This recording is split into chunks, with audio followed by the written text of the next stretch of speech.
राज्यातल्या तमाम जनतेला आवाहन करतोय, विनंती करतोय की पुढचे काही दिवस तुम्ही आपापल्या शहरात, आपापल्या गावात बस डेपो असतील, रेल्वे स्टेशन असतील, रिक्षा स्टँड असतील, जिथे जिथे सार्वजनिक चौक आहेत तिथे एक मोठी स्वाक्षऱ्यांची मोहीम घ्या.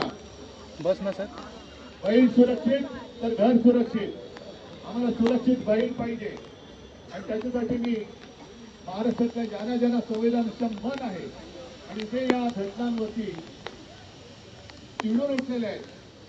मी पत्रकार परिषदेत कालच्या गेल्या काही दिवसातल्या घटनांचा क्रमच वाचून दाखवला. रोज कुठे ना काही कुठे काहीतरी घडतं. रोज मुंबईत घडते, बदलापूर, अंबरनाथ, सोलापूर आणि एक कंस मामा इकडे चांगली भाषेला न्याय करी देतो. कंस मामा, हे कंस मामा सगळे राख्या बांधत फिरतात.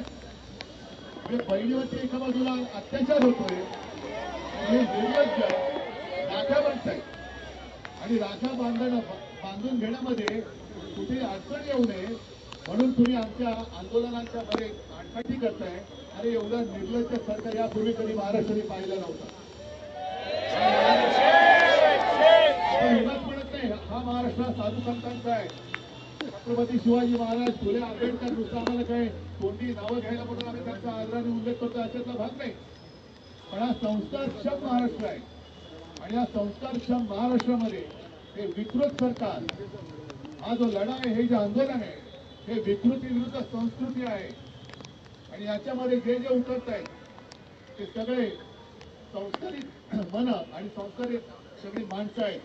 एका बाजूला विकृत नराधम, त्यांच्यावरती पांघरुण घालणारं विकृत सरकार आणि त्या नराधमांची बाजू मांडणारा सुद्धा विकृत ते सगळे याचिका करते, त्यांच्या विरुद्ध ही संस्कृती, असा हा लढा आहे.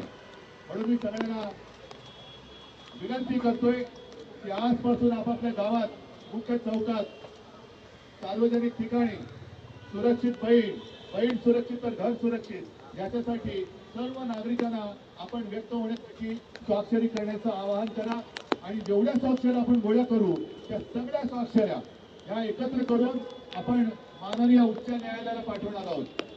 त्यांना सांगणार आम्ही बंद का करत होतो, तुम्ही आमचा बंद जरी केलात तरी सुद्धा आमचा आवाज तुम्ही बंद करू शकणार नाही. आमचा आवाज याहीपेक्षा मोठा होईल.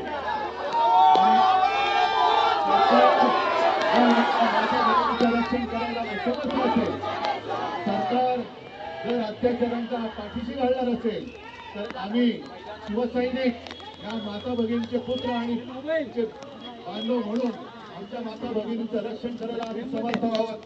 आमच्या राज्यामध्ये आमची भगिनी सुरक्षित राहिलीच पाहिजे, हा आमचा अट्टहास नव्हे, आमचा एक कायदा असेल.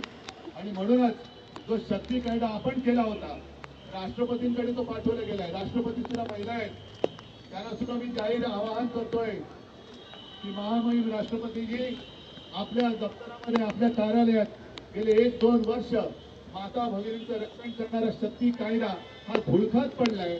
आपण कृपा करावी, त्या कायद्यावरची धूळ झटकावी आणि या सरकारला सुद्धा थोडंसं झटकवा आणि तो कायदा लवकरात लवकर महाराष्ट्रामध्ये अंमलात आणा अशी जाहीर विनंती मी आज राष्ट्रपतींना करतोय, इथल्या सरकारला करतोय. आपल्या सगळ्यांना धन्यवाद देतो. पण परत एकदा सांगतो, आता जी जाग आले ही जाग जाऊ देऊ नका, कारण प्रत्येक घरात ही चिंता आहे. माझी मुलगी शाळेत जाते, ती सुरक्षित आहे का? माझी बहीण ऑफिसमध्ये जाते, सुरक्षित आहे का? माझी आई ऑफिसमध्ये जाते, सुरक्षित आहे का? तर ती सुरक्षा व्यवस्था देण्याच्या ऐवजी सरकार निर्लज्जपणाने वागते. हे सरकार आता घालवावंच लागेल आणि आपल्याला आपल्या बहिणीची सुरक्षा करावीच लागेल. सगळ्यांना परत एकदा धन्यवाद देतो. जागे रहा.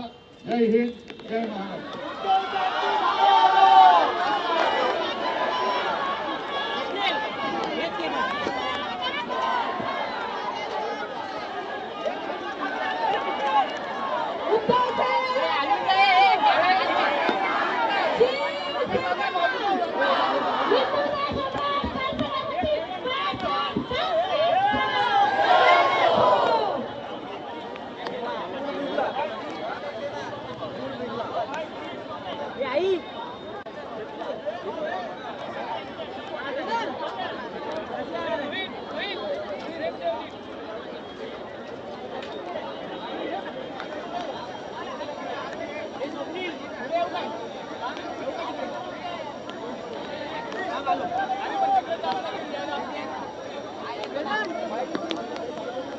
नको